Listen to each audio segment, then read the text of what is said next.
नमस्कार, आदाब। आप देख रहे हैं आंखों देखी न्यूज़। हमारे दर्शकों ने जो सवाल किया है, जो डायबिटीज़ होती है, डायबिटीज़ में एलोपैथिक दवाई डॉक्टर विजय राघवन सर क्यों बंद कर देते हैं। तो इनका मानना है कि वो दवाई चलने से पेशेंट को काफ़ी परेशानी होती है। तो यही इन सब बातों को लेकर अब हम उनसे मुखातिब होते हैं और जानते हैं कि एलोपैथिक में डायबिटीज़ दवा क्यों बंद कर दी जाती है। जी सर, आपका स्वागत है हमारे चैनल में। हमारे एक दर्शक ने ये सवाल किया है कि डायबिटीज़ में एलोपैथिक दवा आप क्यों बंद कर देते हैं।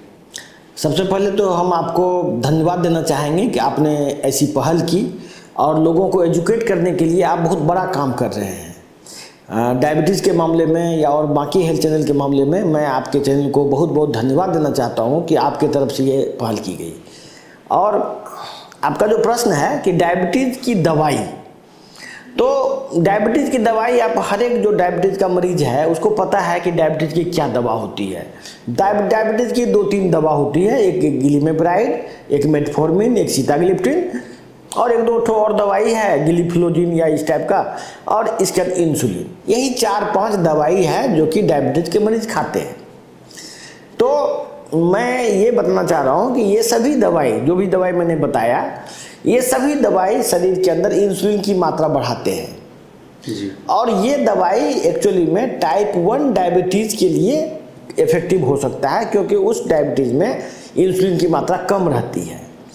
लेकिन 99% लोग जिनके शरीर में ऑलरेडी इंसुलिन की मात्रा बढ़ी हुई है, वो उस दवा को खा रहे हैं आज के डेट में जो 99% लोग जो दवा खा रहे हैं, वो कौन से डायबिटीज़ की दवा खा रहे हैं। वो सभी टाइप 1 डायबिटीज़ की दवा खा रहे हैं। उसका सारा ट्रीटमेंट टाइप 1 डायबिटीज़ का है, लेकिन वो सफ़र कर रहे हैं टाइप 2 डायबिटीज़ से। टाइप 1 डायबिटीज़ और टाइप 2 डायबिटीज़ में क्या फ़र्क है वो समझ लीजिए पहले। टाइप 1 डायबिटीज़ बच्चों में होता है, इसमें इंसुलिन की कमी रहती है। यह ऑटो इम्यून डिजीज़ है, जो कि एलोपैथिक के हिसाब से मैं बात कर रहा हूँ। ये कोई नेचुरोपैथी आयुर्वेदिक बात नहीं हो रहा है, ये टोटली एलोपैथिक के विज्ञान में जो लिखा हुआ है वही बात मैं कर रहा हूँ। तो ये टाइप 1 समझ गए। टाइप 2 डायबिटीज मोटा होता है, 40 साल के बाद होता है। इसमें इंसुलिन की मात्रा बॉडी में पहले से ज़्यादा रहती है और आदमी को इंसुलिन रेसिस्टेंस होता है। कहने का सेंस है इंसुलिन की मात्रा इंसुलिन ही इस बीमारी का कारण है। इंसुलिन की मात्रा बढ़ने से ही ये बीमारी होती है। तो अब और इंसुलिन की मात्रा बढ़ाएंगे आप किसी भी तरह से, तो बीमारी और बढ़ेगा कि घटेगा? बढ़ेगा। तो वही हो रहा है, बीमारी बढ़ रहा है और डायबिटीज़ कभी किसी का ठीक नहीं हो रहा है, ना ही कंट्रोल हो रहा है। इसीलिए दवाई हम बंद करते हैं इस चिकित्सा में। ये मेटाबॉलिक चिकित्सा का मतलब ये नहीं, ये एलोपैथिक के हिसाब से भी वो दवाई जो वो लिखा जा रहा है साइंटिफिकली गलत है, और इसी वजह से उस दवाई को हम बंद करते हैं। और भी मेरे जैसे बहुत सारे डॉक्टर्स हैं पूरे इंडिया में जो कि एलोपैथिक दवा को बिल्कुल बंद करते हैं। पूरे वर्ल्ड वाइड ये सभी दवाई गलत साबित हो चुका है। और प्लस सबको पता है ये बात, ऐसा नहीं है कि एलोपैथिक डॉक्टर को, डायबिटोलॉजिस्ट को नहीं मालूम है जी। ये सभी को पता है कि ये दवाई जो इंसुलिन की मात्रा बॉडी में बढ़ाते हैं वही किडनी फेल करते हैं, उसी से कैंसर होता है, उसी से सारा रोग होता है। अच्छा, ये डायबिटीज़ में इंसुलिन का क्या रोल है? जो अभी देखा जा रहा है कि डायबिटीज़ अगर मेडिसिन खाने से कंट्रोल नहीं होता है तो देखा जाता है कि प्राय कि इंसुलिन का डोज बढ़ा दिया जाता है, पहले थोड़ा बहुत फिर ज़्यादा। इसमें क्या मतलब इंसुलिन का क्या रोल है? देखिए, अभी जैसे मैंने आपसे बात की, डायबिटीज़ 2 तरह का होता है, टाइप 1 और टाइप 2। टाइप 1 डायबिटीज़ में इंसुलिन की कमी रहती है, उसमें इंसुलिन दिया जाता है। लेकिन ये जितने भी मरीज आप देख रहे हैं, 99% मरीज, ये सभी टाइप 2 डायबिटीज़ के मरीज हैं। उसके बॉडी में इंसुलिन की कमी है ही नहीं। इंसुलिन फिर क्यों दे रहे हैं, इंसुलिन देने से क्या फ़ायदा होगा, ये तो भगवान जानता होगा, वही डॉक्टर जाने, पेशेंट जाने। लेकिन मैंने देखा है, आप भी तो जानते होंगे कि इंसुलिन देने से आखिर क्या होता है। इंसुलिन देने से आखिर में उसकी किडनी फेल हो जाती है, उसको मल्टीपल ऑर्गन फेल हो जाता है, उसको आंख में रेटिनोपैथी आ जाता है इंसुलिन से। देखिए, इंसुलिन, ये बात तो वो डॉक्टर भी जानते होंगे। हाँ, वो बिल्कुल डॉक्टर भी पता है, जो उनको इंसुलिन का डोज उनको दे रहे हैं तो उनको भी मालूम होगा ना कि ये जो हम इंसुलिन दे रहे हैं इस पेशेंट को तो आगे चल के इसका किडनी फेल होगा, हार्ट अटैक हो सकता है, मतलब कोई भी ऑर्गन फेल होने के बाद उसकी मौत हो सकती है। ये तो उनको मालूम होगा, फिर ऐसा क्यों करते हैं वो? देखिए, वो डॉक्टर को ये बात तो बिल्कुल भी मालूम होगा, क्योंकि ये बात बुक्स में लिखी हुई है, रिसर्च में है, सारा साइंटिफिक जर्नल्स में है, और लाखों लोग मर चुके हैं। इंसुलिन ले के किडनी फेल होता है, ये सबको पता है, ये रिसर्च में है जी। और ये बात हर एक डॉक्टर को पता है, क्योंकि ये बात सिर्फ मुझे पता है ऐसी बात नहीं है, ये बात सबको पता है और सब जगह नॉलेज में है। लेकिन वो डॉक्टर क्यों लिखते हैं? मेरे हिसाब से डॉक्टर में कहीं ना कहीं क्या होता है कि शुरुआत में मान लीजिए कोई आदमी 25 साल से सेम इलाज कर रहा है, इंसुलिन लिख रहा है, लिखते लिखते उसको आदत सी हो जाती है और फिर वो लिखता रहता है, उसको पता नहीं चलता कि वो क्यों लिख रहा है। ऐसा ये भी हो सकता है, चाहे पेशेंट का जान जाए या बचे, उसको कोई मतलब नहीं है। पेशेंट क्या, डॉक्टर खुद मर जा रहा है, डॉक्टर की भी जान जा रही है।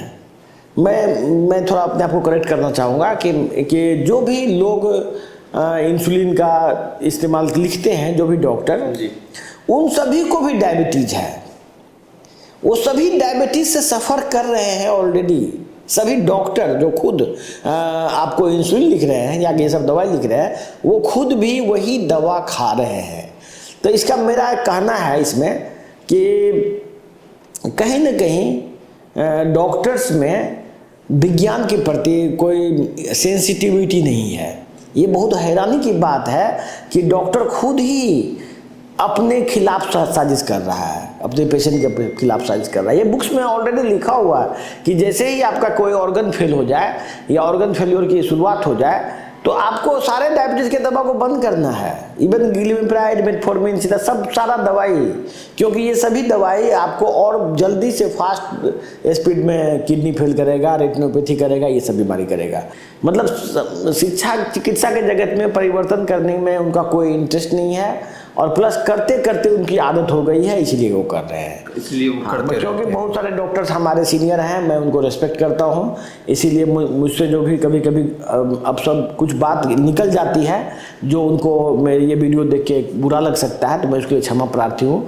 लेकिन मैं ऑलवेज कहूँगा, जो भी डॉक्टर हैं, सीनियर हैं, जूनियर हैं, आप लिटरेचर को पढ़ें, रिसर्च को पढ़ें, और रिसर्च में जो लिखा हुआ है वो यदि आप करेंगे या खुद भी आप यदि रिसर्च करेंगे तो समाज का और पेशेंट का बेहतर ज़्यादा भला कर पाएंगे।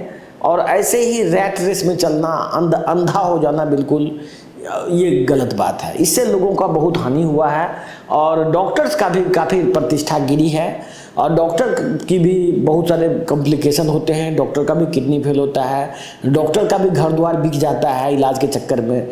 तो ये तभी इसलिए हो रहा है क्योंकि डॉक्टर्स रिसर्च को नहीं पढ़ते हैं और पुराना 100 साल पुराना ही इलाज को अभी भी चला रहे हैं। इस चीज़ को बदलना चाहिए। बहुत बहुत शुक्रिया सर आपका। हमारे चैनल पे जो ये प्रोग्राम चलाया जा रहा है, इसका मकसद है जो आम लोग हैं उनको ये ज़्यादा से ज़्यादा जानकारी मिल सके। आपके दिमाग में कोई सवाल है, आप अगर कोई सवाल करना चाहते हैं कि हाँ हमें ये बीमारी है, तो आप हमारे आंखों देखी न्यूज़ चैनल पे बने रहें और कमेंट में लिखें कि हाँ हमें ये परेशानी है। हम अगले वीडियो में इस आपके सवाल का जवाब देंगे। और हमारे ये प्रोग्राम देखने के लिए हमारे चैनल को सब्सक्राइब करें, लाइक करें, शेयर करें। आंखों देखी न्यूज़, मोहम्मद हफीज़, पूर्णिया।